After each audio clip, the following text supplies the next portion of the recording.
Rafiki yangu mpendwa, na tamani kushirikisha jambo moja. Katika kitabu cha Luka ile sura ya kwanza mstari kwanza 26, maneno ya Mungu yanasema malaika Gabrieli alitumwa na Mungu, lakini imeanza na kusema mwezi wa sita.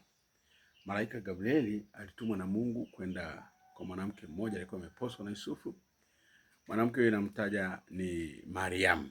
Alikuwa ni Bikira Mariamu, kisoma ile habari. Lakini nataka tutafakari jambo moja. Kitu ambacho nataka tutafakari ule mwezi wa sita. Maandiko yanasema mwezi wa sita. Je, hiki ni kitu ambacho watu wengi wamekuwa wakijiuliza, yamkini na wewe umejiuliza. Mwezi wa sita unaotajwa, je, ni mwezi wa sita kwa maana ya Juni kwa kalenda zetu za kawaida, au ni mwezi wa sita upi ambao malaika alitumwa?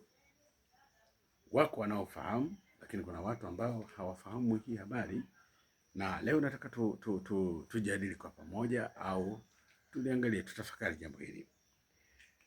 Mwezi wa sita unaotajwa pale, kwanza tukumbuke katika Agano la Kale, Yesu alizaliwa Agano la Kale, alikuwa Agano la Kale, alilelewa Agano la Kale, mpaka pale anaenda msalabani kuteswa na kufa.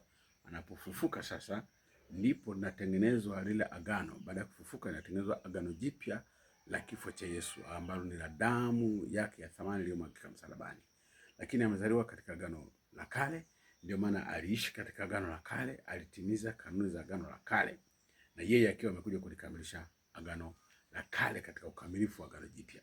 Sasa kama aliishi Agano la Kale, hiyo tukumbuke. Lakini Agano la Kale hawakutumia kalenda tunazotumia leo, kwamba mwezi wa kwanza kwa maana Januari mpaka Desemba, si Januari Februari mpaka Desemba. Hawakutumia kalenda hizo, kalenda zilikuwa hazijaanza. Kumbuke kwamba Agano la Kale mahesabu yao ya kalenda yalitumika kwa matukio. Unaweza kaangalia kwenye maeneo mengi ukakumbuka, ziko shahidi. Nilikuwa naangalia hapa kwa haraka. Unaweza kusoma Mwanzo 7:11. Kuna tukio pale Mwanzo 7:11 linapoanza kuelezewa, linatajwa tukio. Kwa mfano walikuwa wanaweza kutumia tukio kwamba mwaka wa kutawala kwake fulani, au mwaka wa tukio fulani, mwaka wa kadhaa.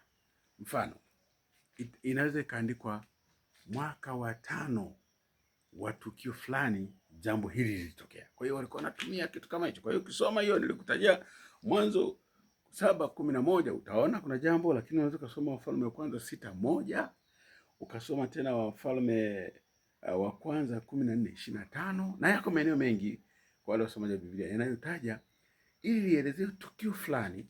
Inatajwa tukio lililokuwa likiendelea kwa wakati huo na muda wake, kwamba ikiwa miaka kadhaa ya tukio hili kilifanyika jambo fulani.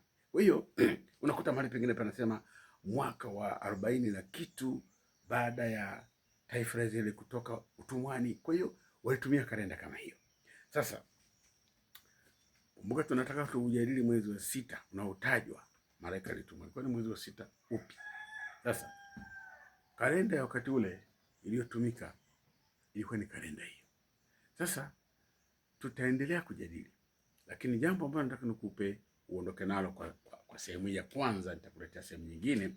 Sehemu ya kwanza ujue kwamba Yesu alizaliwa Agano la Kale, na kipindi hicho kalenda ilikuwa inatumika ilikuwa ni kalenda sio hii tunayotumia sasa hivi. Matukio mengi ambayo sasa hivi unaweza kusema ilikuwa tarehe 5 mwezi fulani, lakini hii ilikuwa inatajwa muda wa tukio. Sasa Yesu wakati anazaliwa alikuwa na wakati huo.